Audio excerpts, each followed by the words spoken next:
Welcome. Hello and welcome to OzLoL Podcast episode 102. My name's Colossus. I'm host of the show, and this week we're going to be talking about a bunch of different things to do with League of Legends in Oceania. And to help me with that, we've got the always trusty Stephen Gastone. Always trusty.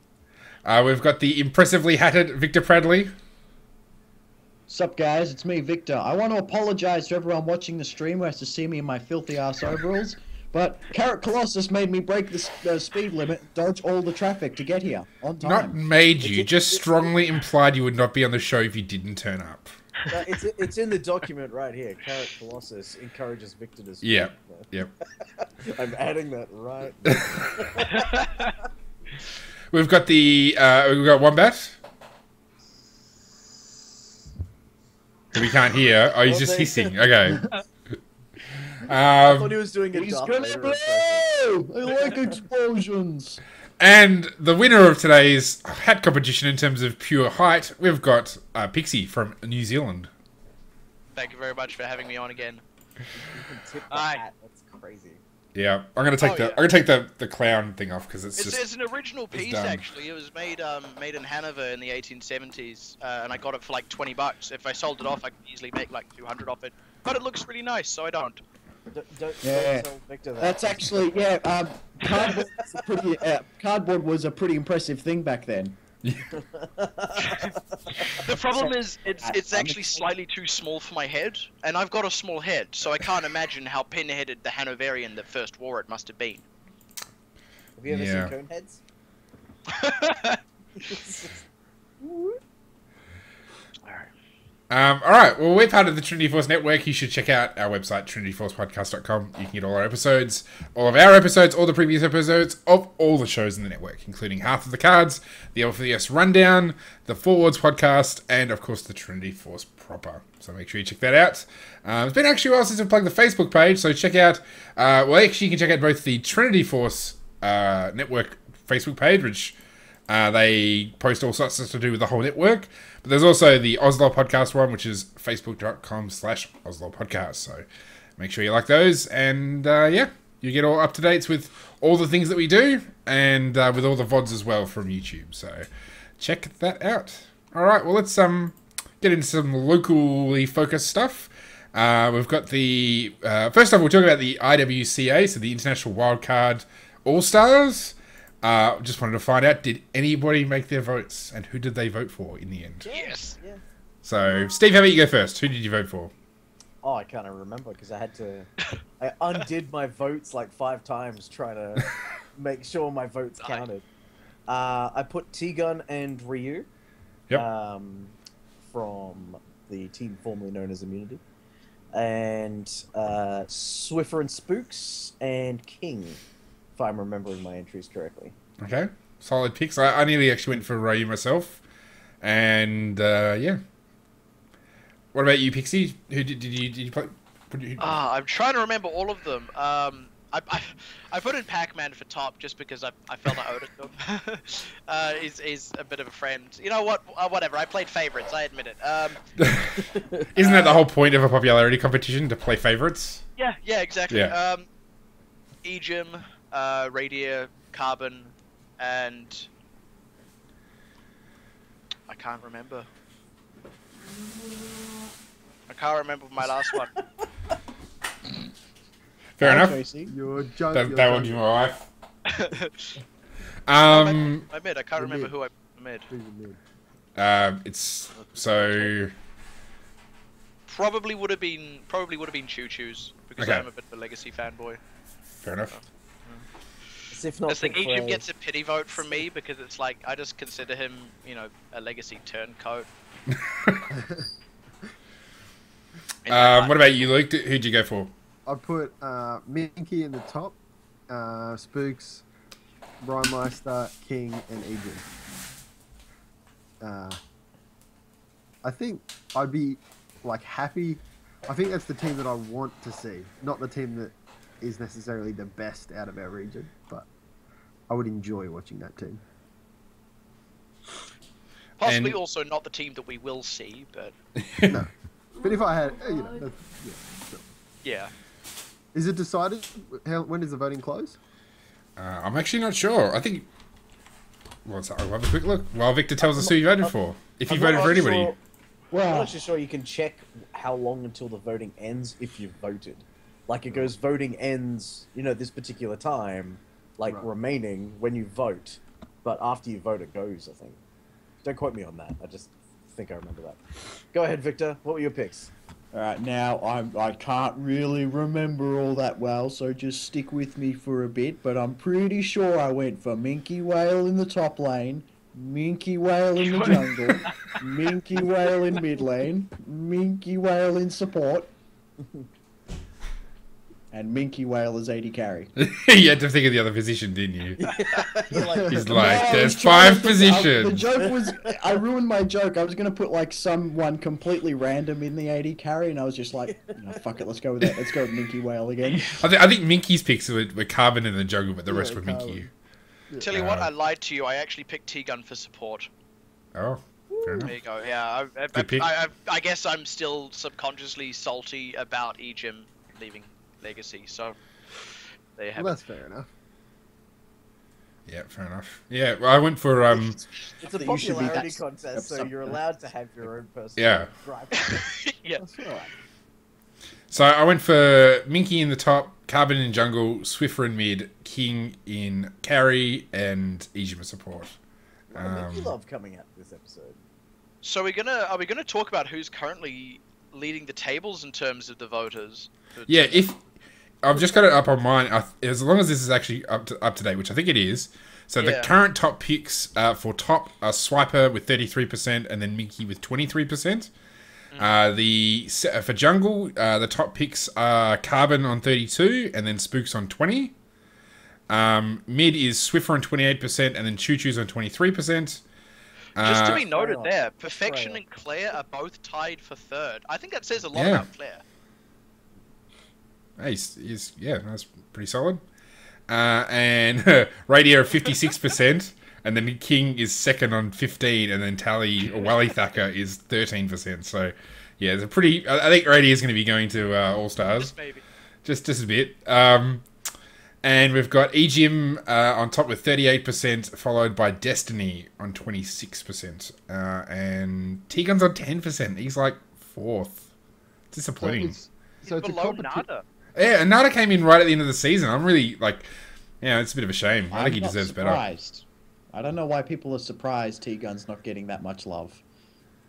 Well, His yeah, I team mean, went to relegations. it's true. Fair point. But he's It still is- good. It was a three-way tiebreaker for fourth place.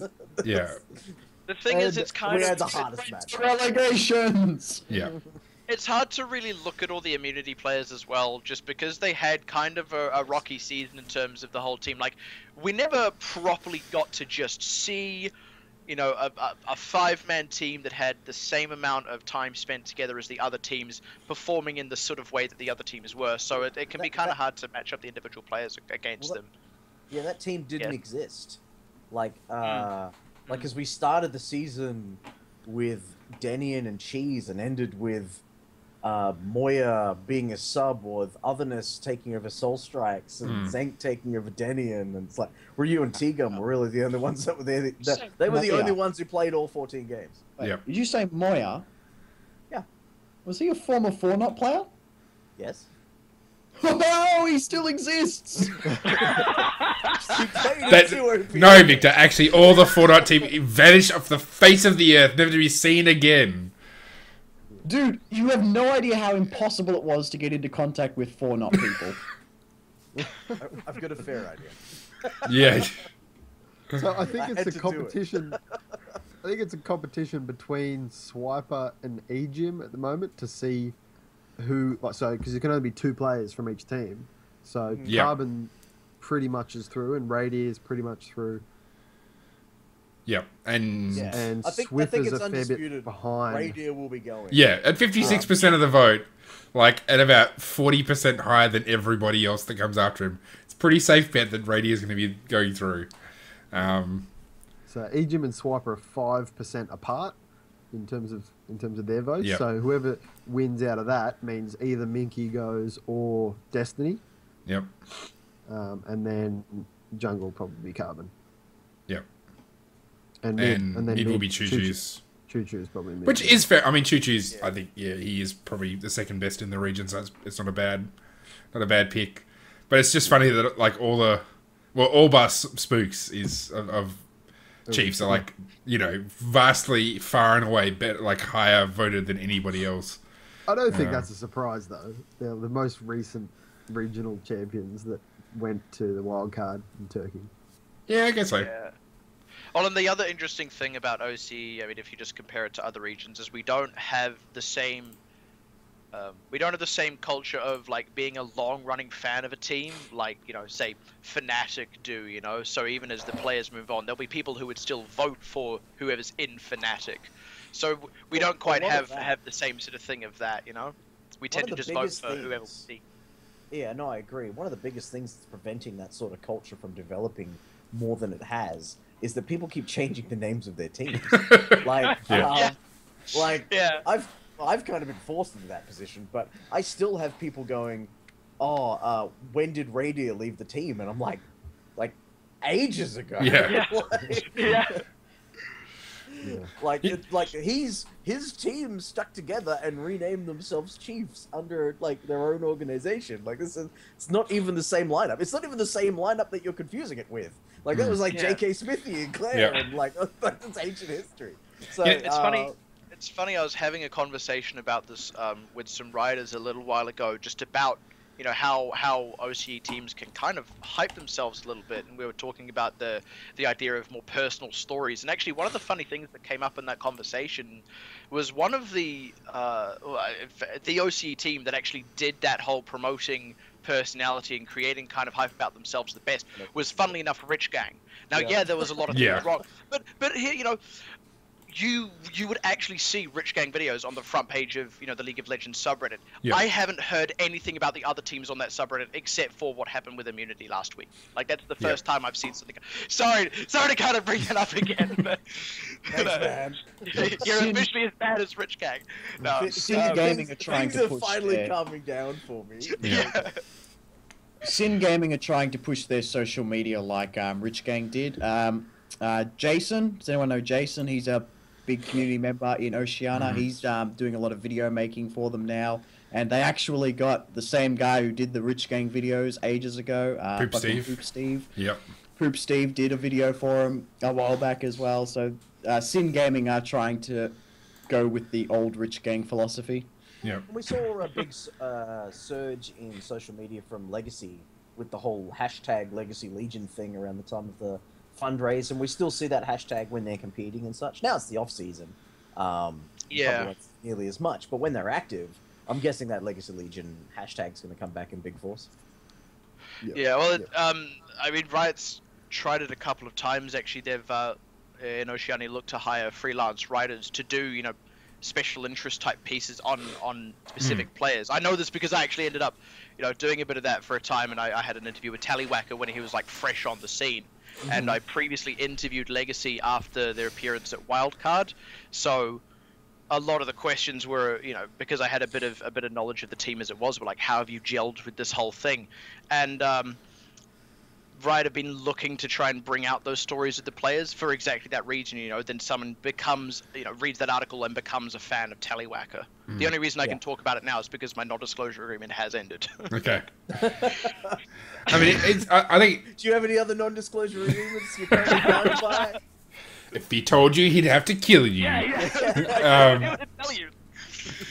I mean, I think as someone who does content for League of Legends in Australia or in Oceania and does all the social media stuff, like, it's actually a lot of work, and it's not one of those things that's necessarily immediately satisfying. And I think that's the hard thing is just, you know, overcoming that huge barrier of, you know, your own enthusiasm versus the enthusiasm of others, and just like your own. I mean, it's very difficult to kind of get a really big thing going. And even when OPL's playing, like, there's probably, I mean, there wouldn't even be a tweet a minute, I don't think. So it's actually, like, I think part of the issue with just doing social media and having a presence online is actually just getting traction.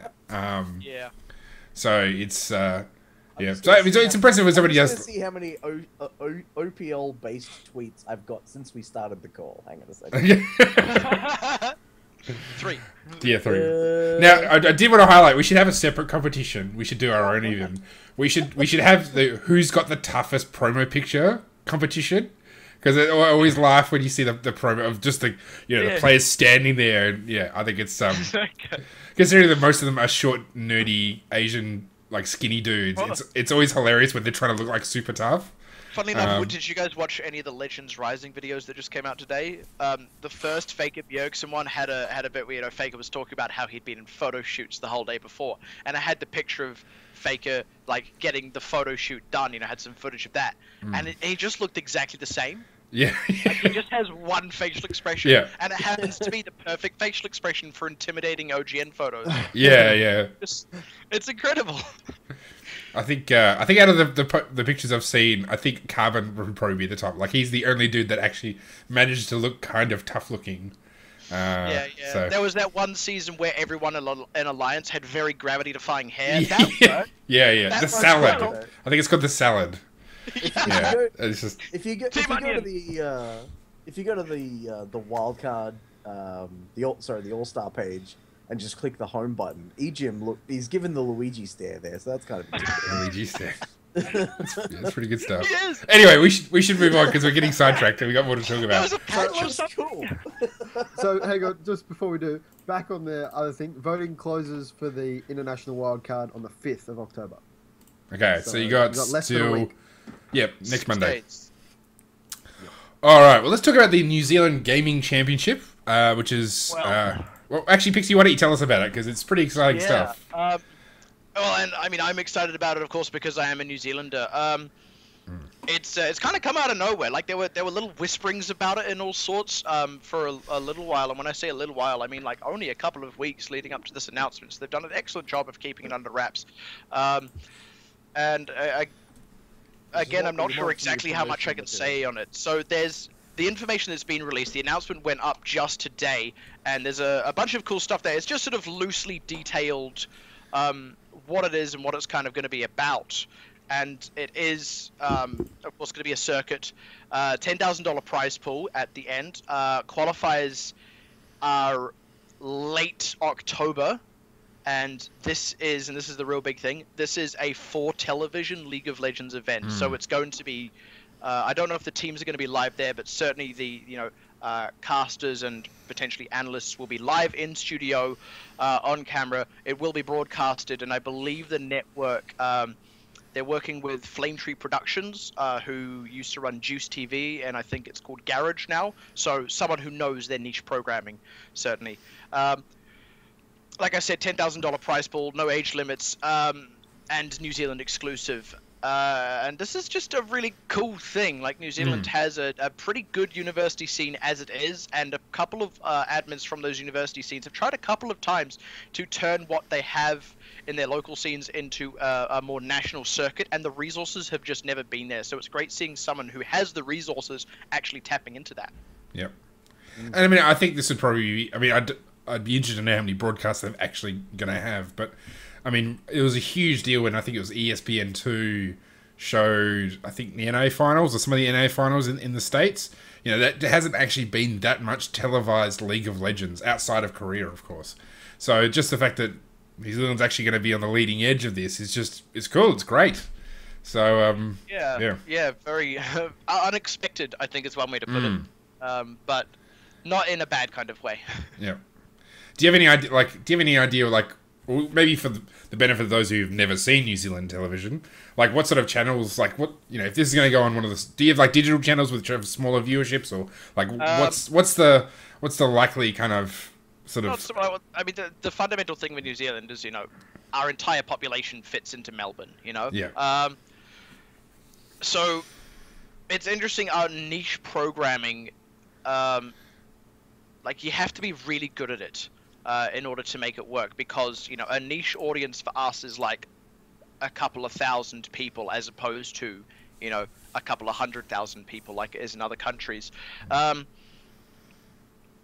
certainly certainly Flame Tree Productions the one to do it. Juice TV was sort of music oriented, but off the beaten track kind of music. So trying to avoid the niche of channels like C4 who did more mainstream type stuff. And I think I might be mistaken here, but I think Garage has moved into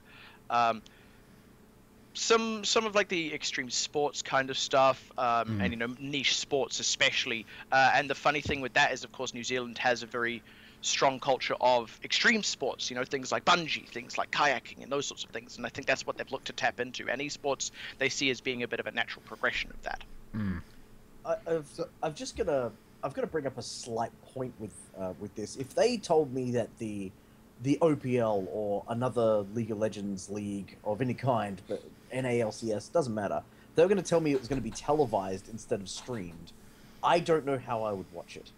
I have become, like, for the last 5 years, I've been setting up Google alerts and reminders and Twitch subscriptions and YouTube's notifications and all that sort of stuff, that all of my entertainment comes directly to me, and then I can pick and choose based on my time availability which ones I'm going to watch. If you told me I needed to go out to the living room and start channel flicking, I don't know what I'd do with myself. This seems like a really weird concept to me, but like, surely it'll be streamed as well. It's got to be on Twitch as well. Well, if it's going to be streamed, then I'll probably check it out.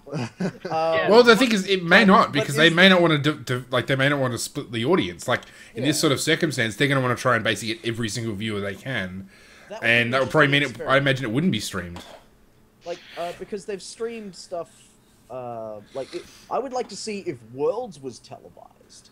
Like it made it onto like whatever ESPN or whatever thing it's going to be broadcast on television, or maybe even pay-per-view or something like that, and then see how the viewership numbers on Twitch or YouTube compare to that of the television experience to see if how well it translates.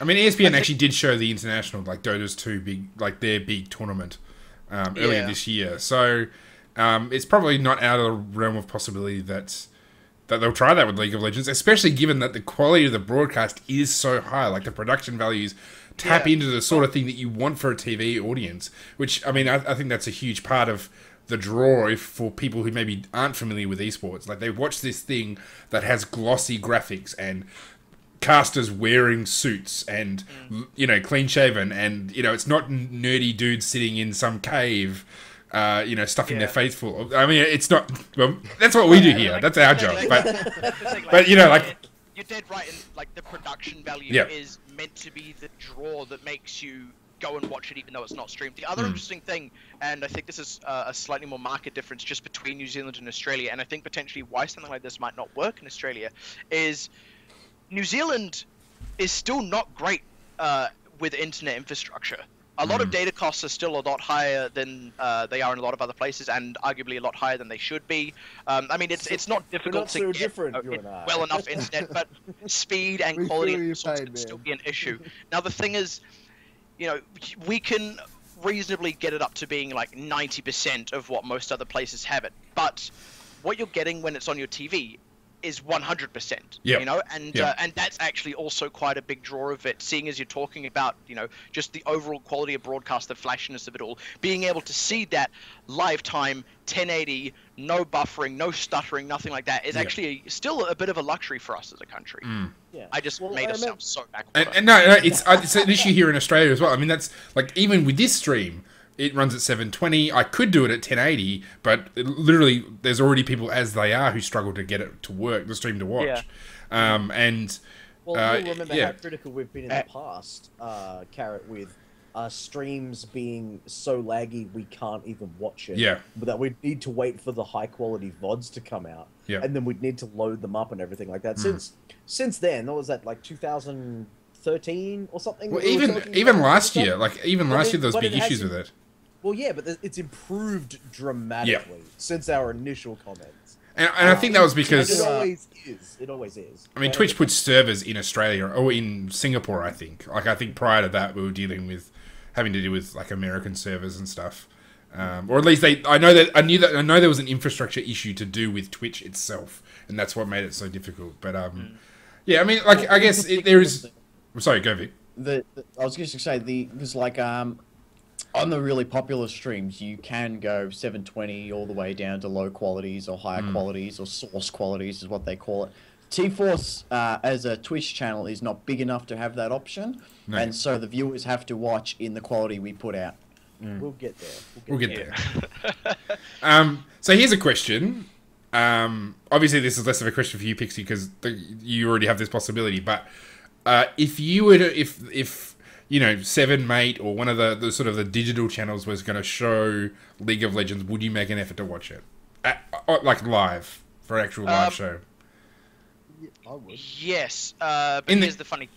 I mean, yeah, like in answering the spirit of the question, yes. But the funny thing is, of course, I'm a shoutcaster.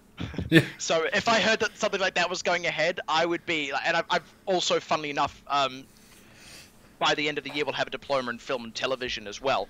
So I would be like calling up the studio, like, give me a job. I'm the man for this job. You know, I've got the shoutcasting, I've got the studio experience. Give me a job. So, and I may or may not have done that with Flame Tree. But yes, in the spirit of the question, I personally would, but I'm also getting up at 1 a.m. to watch World's opening ceremony. Like, I just love esports, you know? And there are a lot of people, and this will be the real thing that we'll learn, is whether the viewership is people who will do it because they love esports, or whether the viewership is people who tended to not watch streams, but will watch this because it's more convenient than watching a stream, and will get into esports through that. That's going to be a real tell. Yeah. Sorry. It means sharing my television with my dad. Does he smell? Does that answer your question as to whether or not I'm going to watch League of Legends on 7Mate? And I think my dad himself would be really angry if 7Mate was running a fucking video game, because that's his favorite channel. Here's a tip, Victor. Move out of home. When you move out of home, you don't have to share with your parents anymore. Well, I think it's exciting. Television. Oh, go ahead. You go. Okay, I think it's exciting for another avenue to advertise the game and to maybe make it bigger. But I think most people that play League of Legends, which I would say 99% of all viewers are people that play the game as well, everyone that plays the game is probably tech savvy enough to figure out Twitch. You know what I mean? We're not people that just get home and flick on the telly and, you know, most of us will watch YouTube. Like you said, Stephen, we don't necessarily watch TV. Yeah, but here's the other funny thing with New Zealand, and this is where I think as well we could tap into something. We're a massive sporting nation. Everyone owns a big sweet TV so that they can watch the rugby. Yeah. So, you know, as much as we can just flick on Twitch and it's easy to do, at the same time, this gives us the opportunity to do exactly what we love doing with rugby, and that's sit down with a bunch of mates with some beers on the couch and get fucking riled up. Apologies for the French there. But we kind of can do that. It's not so much about like coming home from work, crashing on the couch and flicking on League of Legends. It's more like, all right, the games are on tonight. Come round, have a few, and you get to all sit down, be comfortable, pretzels out, that kind of thing. And I think if they can also just tap into the sporting tradition, because I mean, hey, I don't even care about sports, but I still love watching the rugby, especially when World Cup time comes around, and it's something that is very real and can be accessed, and I think Australia can do a similar thing as well. Yeah. I want to stress that the bigger sporting events, I do love the commercials at the Super Bowl. I have to. You can just see them on YouTube. You don't even have to watch the Super Bowl for that's how I've seen them. So I think television. I think like whether or not I'd rather watch something on television or anyone would rather watch something on television or something on Twitch, has like I'll say for like if it was Call of Duty and it was the Call of Duty World Championships, I'd say there would be many more people willing to watch it on television than watch it on Twitch, because the majority of people who play Call of Duty play it console. And console players need a fucking television to play their games, which means console players are spending more time behind their TV. But League of Legends players need to use one of these bad boys. Yes, I just have cases. Yes, I just have empty cases lying around, by the way. Well, actually, can I ask you guys a question? Any League of Legends player has a computer, and if you're dedicating so many hours to League of Legends that you're going to stay up at 1 in the morning to watch the World Championships, you use your computer more than anything else. You spend more time behind your computer. I think you would be much more inclined to watching it on Twitch than leaving this room, going to my big screen TV, sitting behind that, pissing off my dad with blaring surround sound, watching the League of Legends World Finals. I mean, I have a question though for all of you. Like, how many of you guys have been to a viewing party for like, OPS I or haven't. World Finals or anything? Because I live in a town of like, I live in a small town, so I can't. I I have live in before, Darwin. and I've actually hosted them with mates before. We've done exactly what you said. You know what I mean? Yeah. Except we've just streamed Twitch to our TV and got mates together Exactly. and watched it. Yep. And In it's actually Darwin, really cool. Like I've only been able to do it once because, you know, funnily enough, World Finals only comes around once a year. As far as I'm concerned, Yeah. this is an opportunity for me to do it like every other week for a month. That's awesome. Yeah, Last true. year's World Finals in Darwin, they had the League of Legends World Finals on at the cinema. Yep. They're doing that here That- this year. Actually. That's awesome. Yeah, yeah, They're doing yeah. it that's everywhere right. as far as I can We're tell, even but- smaller than Darwin. Yeah. I mean, I'd much rather watch League of Legends in my lounge room than in front of the computer. Like, I don't mind being in front of the computer, but I'd rather sit on my couch and watch it. Well, Yeah. it depends what I'm doing. If I'm doing my analysis, something I haven't done in a little while, but if I'm doing my analysis, I prefer to be at my computer. Yeah. You know, I can pause, you know, use the mouse to look at the mini map and all that sort of stuff. If I'm doing that, that's fine. If I'm watching like a big game, like the World Finals, or I'm watching just OGN or whatever, and I want to watch it with a couple of mates, like a couple of my housemates or whatever, we'll put it up on the big screen on the projector that we've got out here in the living room, which is hooked up to a computer. But I can't I haven't tuned a television. Like I don't I don't have access to channels, so that's not even an option for me. Fair enough. Like, Fair enough. anything on the internet I can watch. We had this discussion. Well, I actually want to move on because otherwise we're going to end up talking about this for hours and hours, and we've still got a little bit more to talk about. So, My elaborate plot to extend the Yeah. conversation and thus negating the discussion of patch notes. we'll get to them. If it Well, kills me. I'm perfectly fine with stalling out patch notes forever. I wanted to say that we actually had a very similar discussion on the All Random All podcast, and we came to the conclusion that things like viewing events and midnight releases or even cons is all about community and people who want to get together with other people who love the game or whatever they're doing and put on their costumes and cosplays or just show up with their Teemo hats and sit there because some people just really love sitting with a whole bunch of fucking strangers screaming, "Yeah, Demacia!" whatever when stuff happens on the big screen. So It's funny you should mention that because the State of Origin night for you New Zealand viewers and members of the chat who may not be familiar with State of Origin, it's basically New South Wales versus Queensland in a rugby game, and it's probably the most emotional night in all of Australia. Rugby Is a- league. Yes, rugby Excluding league, that sorry. one time you lost the Soccer World Cup. I think that was more emotional. I didn't even know that happened. So Lost yeah. the bid, I mean. But it's a great night to go out to dinner because there's no one in any restaurants. They're all in bars, shouting at the TV, much like Victor did. And speaking of Worlds, we should make mention that Worlds actually starts tomorrow night. So, yeah, so it's nice for me. It's a nice, wonderful time. It starts at 9 p.m. So I might actually sort of go to bed at a reasonable hour. But for the rest of you suckers, it's going to be much, much later. So Yeah, it's like 1 in the morning for us in New Zealand. Yeah. Most days it goes from about 2 o'clock to about 8 o'clock. Yeah. So It's midnight East Coast Australia, which will be most people watching. fun times. All right, and we should also make mention of the Oceanic skin talk of what's happening with us finally surfaced. So Captain Stupendous posted an update basically saying, sort of giving an apology for not really bringing anything out sooner. They sort of didn't really realize how hard it was going to be. And the skin won't be free. It will be half price for OC for I guess a week or two. And the money is actually going towards some charity being voted on currently on the boards. So if you haven't had a chance to go over to the boards and check out the vote, they've got 4 causes, or they've got sort of 4 generic causes. I presume they were going to choose the charity afterwards, which is environmental, animal rights, medical research, and humanitarian projects. So, yeah. Now, when I think of Oceania, the thing I think about is space deities. And who better to be a space deity to represent Oceania than Cassidon? Well, Space Theater. the thing is that okay, so the Cassidy picture was put there, but that skin is already out on the PvE. I'm guessing it's not the. Is that actually the skin? It's got the Southern Cross in the background. Yep. I think that's When you Yeah, recalls, that's pretty loose though. Like that's a Yeah. fair connection. The when brand you recalls, Anyway. no, because I've done my fucking research, yeah.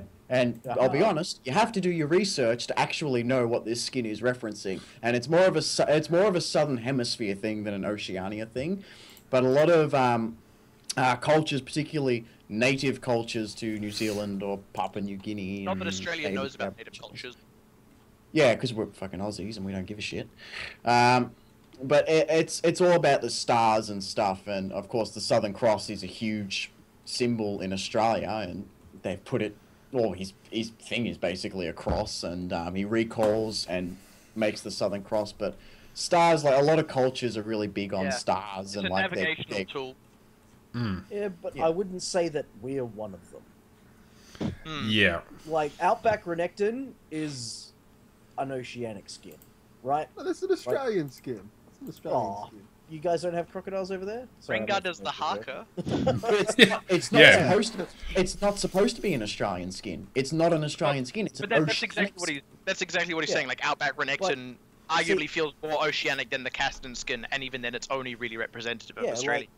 as you said, like, you needed to do research to find out Yeah, why this is that's considered. my only criticism of the skin is that it's so like yeah, all right, I'll pass it as it represents us, but I am one of two people who fucking worked that out when he looked at this Well, skin. And the tricky thing is the notion of the importance of stars, especially as a navigational tool for island peoples, is it can also relate to Hawaii, which is in North America. It's like suddenly it doesn't feel very regional at all. Well, if you look at the actual character model itself, there are no stars on it. Like, it looks more like Ezio. No, it's only, It looks- Ezio was made by Square Enix. Like, it's like that's what the skin looks like. Like, I'm not trying to be I was critical gonna of the say skin Star design Wars team. bad. everything wrong with Square Enix is Batman. No, the stars are all in the spell effects and actually like where you can see the void, like where his cloak breaks down the bottom, it does look into space and there are stars. And when he activates his blade, there are stars. But that's all- When Void Pulse is ready, stars are circling him. Like there are stars all over the skin. I feel like Soraka is a bit more starry still. But why are stars Southern Hemisphere? Yeah. Like I don't know if you know this, but like they are in the northern hemisphere as well. Like I do fully understand what you mean. Like, but that's the gripe that everyone's kind of having. It's like, yeah, cool, they've finally given us some word. I think people are a bit disappointed that it's not free, but we'll suck it up and stomach it because at least Yeah, I they're mean- putting it towards I don't the know. cause. I mean, We got the for half-price a start, thing, it's a but it 1320 doesn't even skin. feel like our skin, really. Yeah. That's the issue. 1320. I mean, it's going to be half price, so it's not 1320. It's 600 and whatever. I can't figure it out. 675. And that, I mean, considering that it is that quality skin, that's great. Willing to pay a bit for that. That's cool. But I mean, you look at, you got Sultan Trindamir for Turkey. Well, it's clearly a Turkish skin, but at the same time, it's not so specific that nobody else is not going to want it. Brazil got the Ghost Pride Morgana. Like, the Italian servers got Gladiator Draven. And I mean, all those skins are great skins that work for everybody, but at the same time, they're clearly identifiable. Yeah, like it would have. The issue we actually have though is, and it's kind of more driven by New Zealand actually. Australia and New Zealand both have very unique ecosystems and very, very different ecosystems. Yeah. So that kind of shuts off all the animal-based skins. Like you can't do like kangaroo twitch or kiwi bird twitch. Like you just can't do anything animal based. So they lose a whole bunch of that. Our cultures are still, relatively speaking, quite young.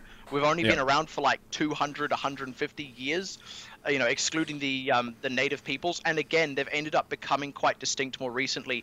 It would actually make more sense to do maybe a rugby-based skin. Yeah, I mean, Well, I think it's just part of it. It's it's just just the the choosing to make it the oceanic servers rather than the Australian servers. I mean, that might sound incredibly parochial coming from an Australian, but I mean, the reality is they're located in Australia. The majority of the players will be from Australia. Like, it's not exact. I can't imagine like Papua New Guinea or the Solomon Islands really putting up much of having many players. And the reality is of just general life in this part of the world, it's all heavily Australian focused because we're a bigger country. In the same reason, like North America, when you think of North American servers, you're not thinking of Toronto. You're thinking of Los Angeles. You're thinking of New York. You're thinking, it's the USA servers, really. Well, they got fucking Uncle Rise and yeah, exactly. And what is it? The statue of Carthus. Yeah.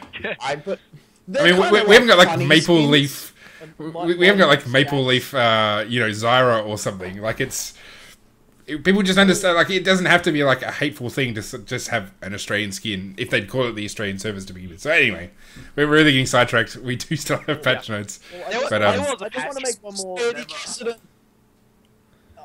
I just want to say one thing. Like he's dressed in blue and white with gold trim. Now, if they'd made that red trim instead, yes, he would look gaudy as hell. But at least he would match the flags. Well, I don't know. New Zealand's... Well, maybe for not long ago. But... Yeah, and they can fix that with a visual update. Yeah. You get the New Zealand flag chroma pack? Yeah. Yeah. That's right. Yeah, that would be cool. That's on New Zealand, not on Riot. See, to be fair though, just to this skin, it is an amazing skin. Like if it wasn't a regional skin, you'd go this, you go, that's a sick skin. But it's only because it's supposed to be regional that you go, well, maybe not. Anyway, let's I love Cassidy, and his skins aren't amazing. So. I want to see a recolor of this so he looks like Dr. Doom with that face. Yeah. It'll happen. All right. We got 20 minutes. We're going to try and get through patch 5.18 and 5.19. I mean, there's barely anything 5.19, so there's not really...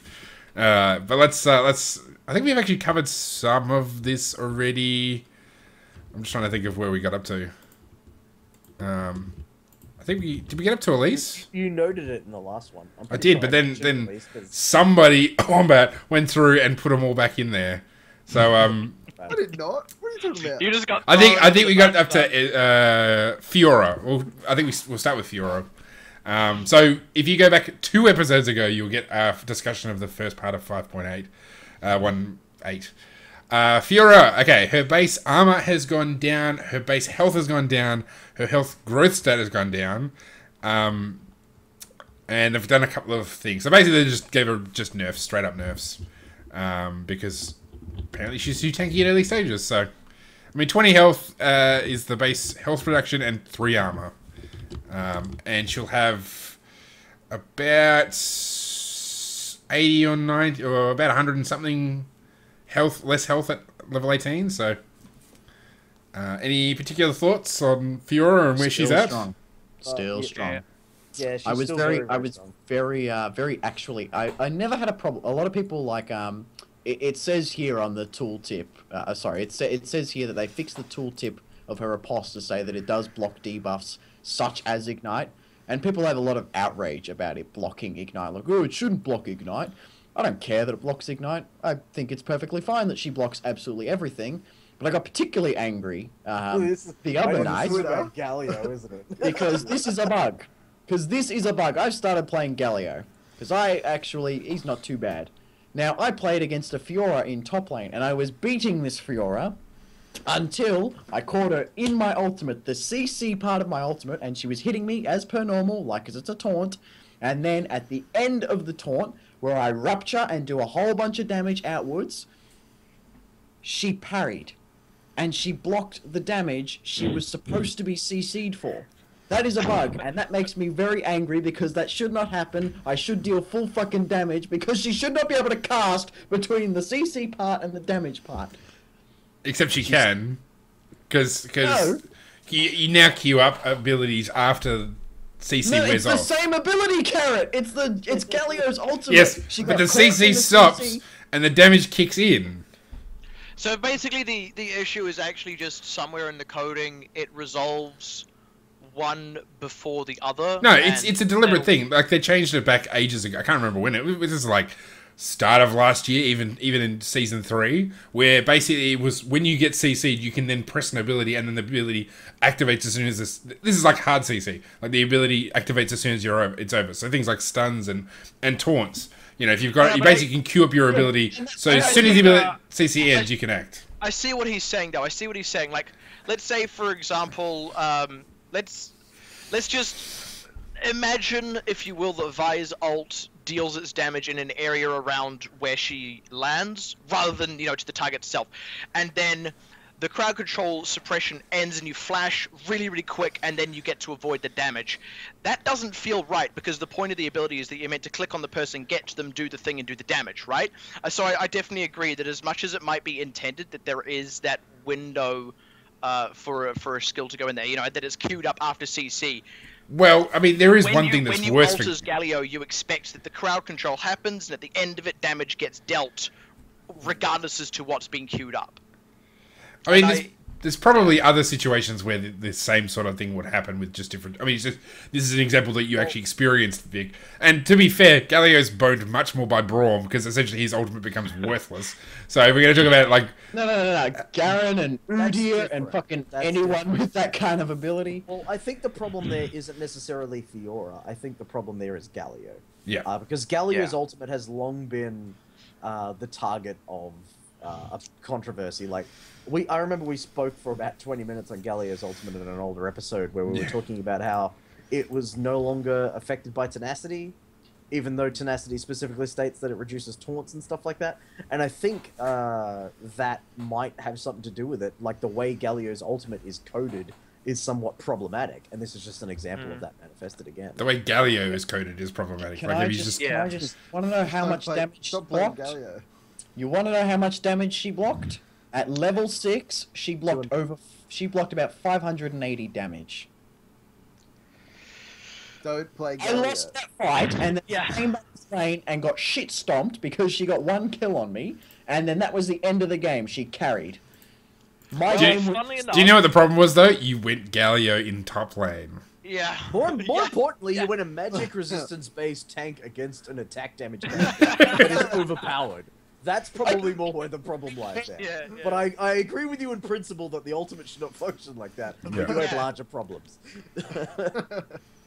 Well, funnily enough, I think it's Galio next on the list. Yeah, he can't be cancelled by movement commands. So Idol of Duran can't be cancelled by movement commands for the first 0.25 seconds of its duration if it strikes at least one champion. So basically, you're just not accidentally ruining your ult. Which is, I do all the time with Karthus. Like, I go to use his ult, and then I move, and I'm like, I cancel it, like an idiot. So, here's your problem, Carrot. You should only be using it when you're dead. yeah, well... See, Yeah, no. I love that he's getting all In sassy. trades in bottom. I was the one that said that. If you actually look at your minimap, you see that somebody's low, you use it then. Still, I mean, there's a few, and actually Malzahar's another one, which is, it's very easy to cancel your ult, which, I mean, they've changed deliberately, because previously you couldn't get out of it, and it was just as problematic. So I suspect we might see a few more of these, just quality of life things, which just makes it a bit easier to not accidentally be an idiot, but at the same time, you can actually cancel your ultimate if it's, advantageous, so you don't end up being stuck in bad positions. It was a big thing on Galio because you would always flash and hit the R and just like spam the R button or whatever because you want to land it, and you're just like, oh my god, flash R, and you'd be clicking in that direction. So it was very easy for you to really cancel that one. Like Malzahar, you push, you go QWER, and you put your hands back and you watch it happen. Which is what I should do. I should just step back and. It's an issue when I play him in what you call it, the Earth mode.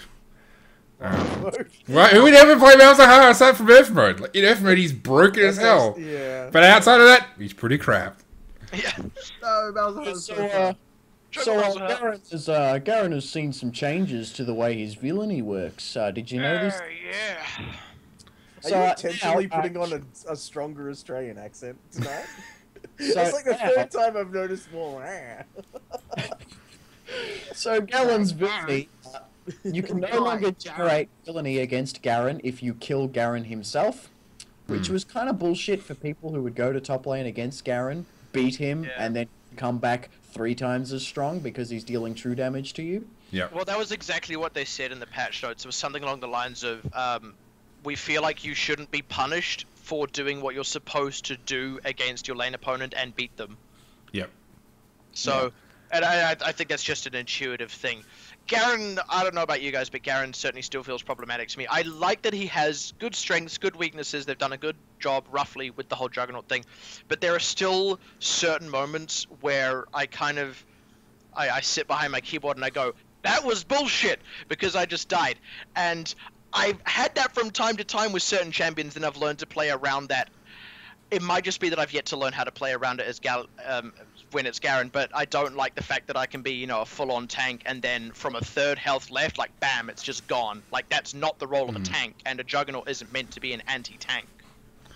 Especially since, like, in the 5.19, they've fixed a bug where Judgment was dealing damage to the villain equal to 1% of Garen's health instead of the villain's.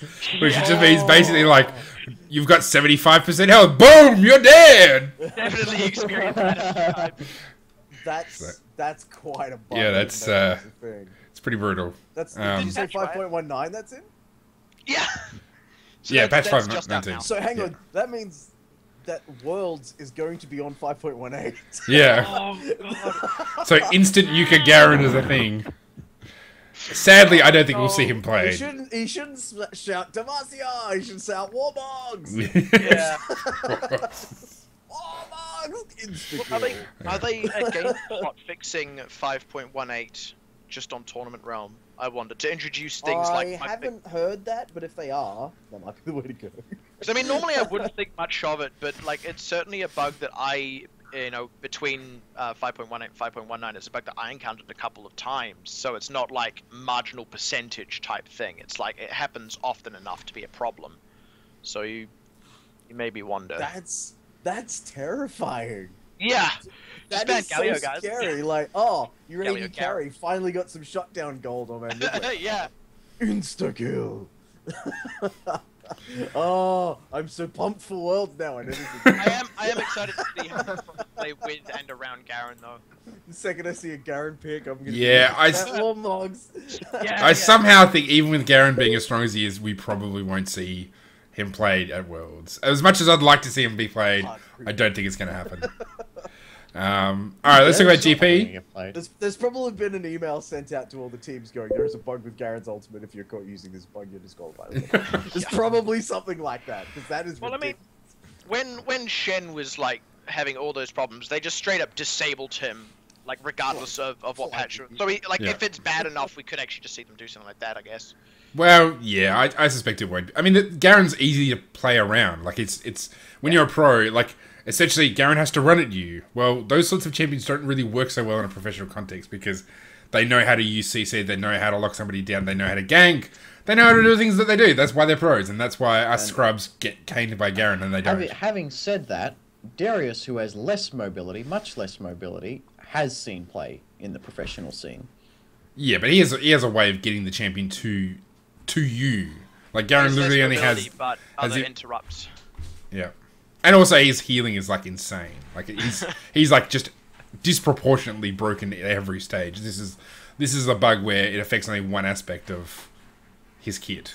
As much as there might have been a bug that gave him an advantage, even before they fixed this, it's not like his win rate shot up to 95%. No. Like, he wasn't invincible. He didn't have Skarner-like results initially.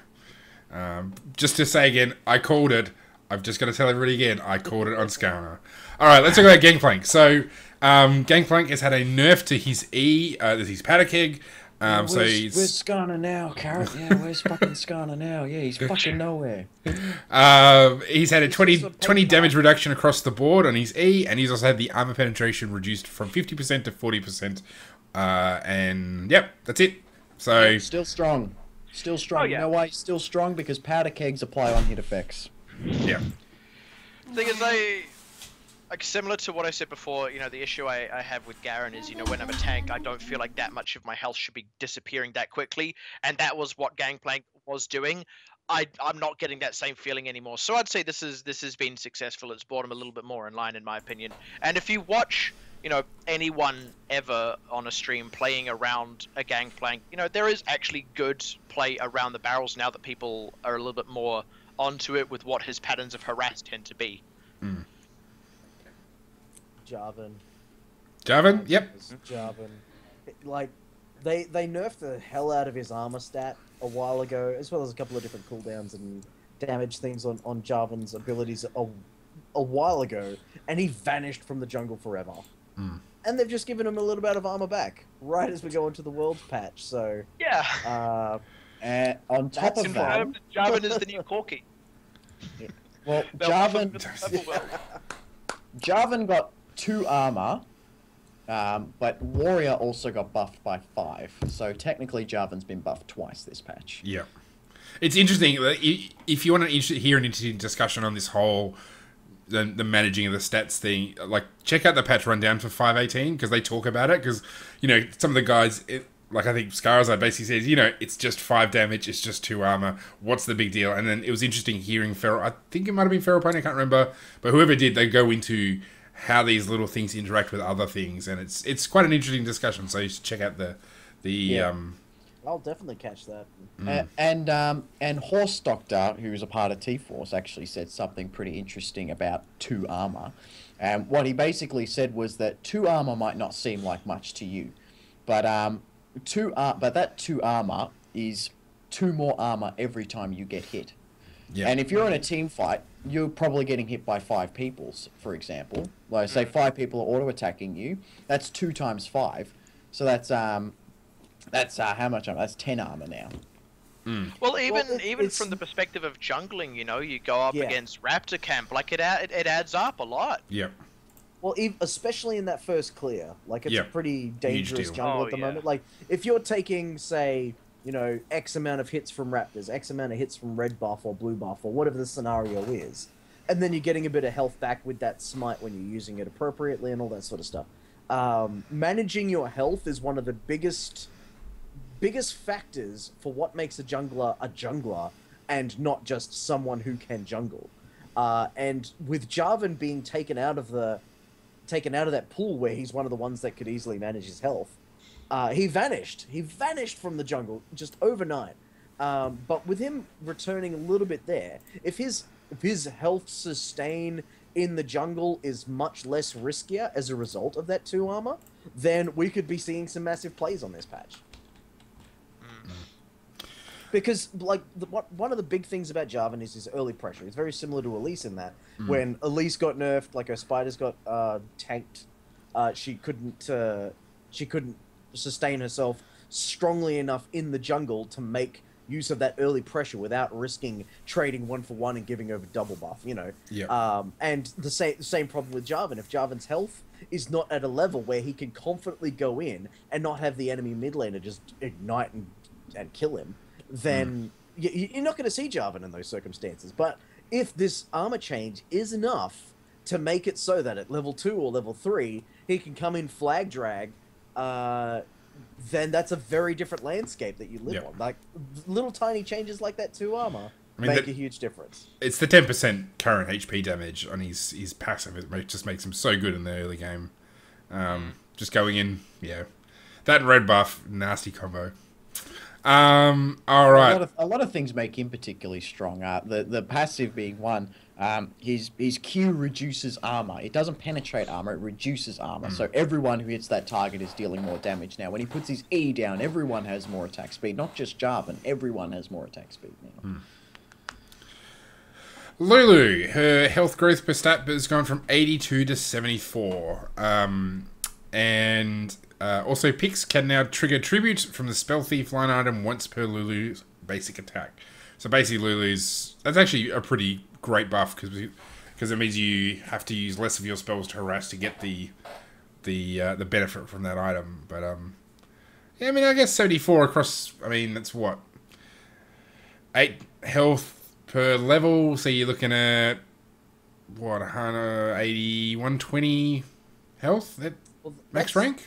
It's actually a pretty big deal. Like, when you see something like that, that's an obvious, we want Lulu to be support change. Yep. We're nerfing her stats universally and buffing them for a particular item that is only purchased by a particular role. That's pretty big. One of the most important factors about not just team synergy and lane synergy and laning matchup, but also the base stats of a support champion are one of the biggest reasons to pick that. So if the health growth stat hurt is and it looks pretty big. It's 144 at level 18. Yeah, but like the early scaling is probably where it matters the most.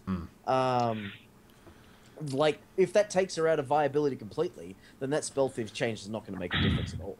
See, here's the reason I think they've done that is you can very much tell that Riot don't really like poke supports. Like ever since Thresh came out, they sort of started to revolutionize the support role and made it very utility focused. You know, before that, it was very much, you know, there was 3 kinds of lane. You know, there was poke, sustain, and I can't even remember the third one. This is like Tank. season 2. It's like hard engage. Yeah, So maybe, Leona's yeah. and And, Alistair's. yeah, like kill lanes. You know, like Leona Yeah. and stuff like that. But they kind of don't like poke lanes because the entire point is you get there early, you get a kill between levels 1 and 5, and your AD just gets too big. You know, your AD becomes the thing that carries the game, and then your support is just a ward bot. And they feel like that's you know, a very exclusive, as in not all-inclusive strategy. So they've definitely made efforts to move away from that, and that's actually why I think they've given her the hit to base stats, because otherwise she would probably be too good again as a poke support and would see too much of her. Yeah, So I we mean, might well, not be the reason they but- give is pretty clear. I think it's basically she gives too much utility for the safety she has in lane as a solo laner. And I mean, that's like there's. I mean, there are a number of sort of utility mages in solo lane. So Orianna's, you know, is a good one, and Lulu's. I mean, Orianna and Lulu is probably the 2 main ones actually. And yeah, I mean, she's, you know, she harasses well. She can kite. She's got shields. You know, making her more vulnerable in lane is She's a about the only way you ranged can do. champion. Say again. She's a ranged champion. Yeah, she's range champion. Pretty much shits on all top laners that ever existed ever. Yeah. So, and yeah, it's really, I mean, I think that makes sense. I mean, her, like, I don't think it really changes the dynamic for us as a support because they're squishy to begin with, especially, I mean, all poke supports are squishy. So I don't think it makes her any worse compared to others. So I got a quick question about the passive. I haven't played Lulu in support for a long time, but does that mean now when you attack a basic attack and you've got Spell Thieves, it'll proc 2 of the, like, getting the gold, the 5 gold from the attacking the enemy player, like your basic attack and then Pix's first. Yes, yeah. So it allows you to Yeah, double twice. stack, which, I mean, I think is actually a pretty huge, maybe not pretty huge, but it's in my view, a very good buff to support Lily, because something that makes Morgana, in my opinion, so great as a support is that she can use her Tormented Soil really easily and cheaply to get those stacks on Spell Thieves.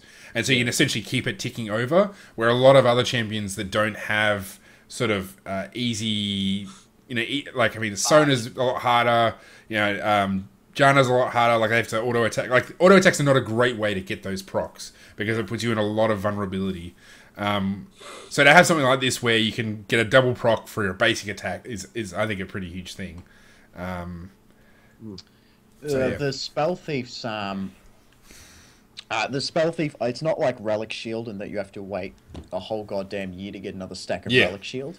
Spell Thief ticks over really quick. It's a cash cow. It's amazing how quickly you can get that gold up. You always have stacks of your Spell Thief. So if you can keep, I've never been able to keep up with my Spell Thief. Maybe on Morgana, but I've never been able to keep up with how quickly this thing stacks up.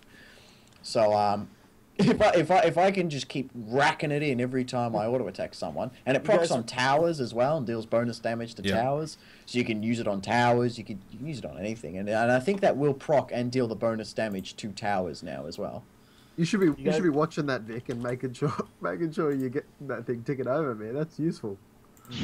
You guys I remember am when using the it. items first came out, the support items were first released? Yeah. And like I was talking to you guys about, I can't remember if this is on or off air, but I was looking at the analysis of gold income from each of the items. I was jumping into solo queue games of challenger players and spectating them, and basically highlighting the items, see how much gold it had generated. And the Spell Thief's Edge was like 4 times any other. It was Frostfang. It was its second upgrade, Frostfang, and I was abusing the crap out of that item. Oh, yeah. My friend Ben was actually building it in mid lane. He thought he was cool or something. But the Frostfang used to generate a lot of passive gold as well. Yeah. So I think it like You know- so it would deal the passive gold. It would stack up the passive gold, and you would get the procs from all your auto attacks, which would keep coming back really, really quickly. But they nerfed the passive gold you would get because you were getting too much gold. Yeah. You know, the thing I always find with that item, actually, it's the one I like the least of the 3 support items, and that's because for everything it gives me in the laning phase, I think the trade-off ends up being, in the late game, it's not used as much. Like, it certainly has, you know, some really interesting, really cool utility, but I mean, you know, how many times have you seen that being used and it creates a play versus how many times have you seen, you know, Talisman of Ascension, Thresh, pop that, charge on in, and suddenly his team is upon you. And how many times have you seen a clutch save with a Face of the Mountain Shield, you know? I think that's the inevitable trade-off. Well, I mean, Shirley's was a must-buy. Let's just talk about some Season 3 items. Well, I mean, that's essentially what the Talisman of Ascension essentially replaced Shirley's, and that had a massive distorting effect on the game. Like, it was Season 3 Worlds, you had 2 Shirley's in every single team. You'd have the top laner and the jungler, or the support and the jungler, or, you know, whatever. They just, because it's just such an amazing item, and it still is. I mean, Talisman of Ascension is by far the best support item. But the worst in lane. It's the worst in lane. It gives you just about nothing in lane, is the trade-off. The one thing all gold earning items have in common is that their stats are very non-gold efficient. So like the price you pay for the item, the stats you get are very much not that worth it. So the active effects have to make up for all the gold you lost. Talisman Talisman definitely makes up for that. Yeah. Frostfang does not make up for that. Yeah. And Relic Shield, Face of the Mountain, is actually the exception. That actually does have a gold efficiency above 100%. Well, he does have really good stats. On that, on exactly what you're talking about, we've seen people pick up the Frost Queen's claim.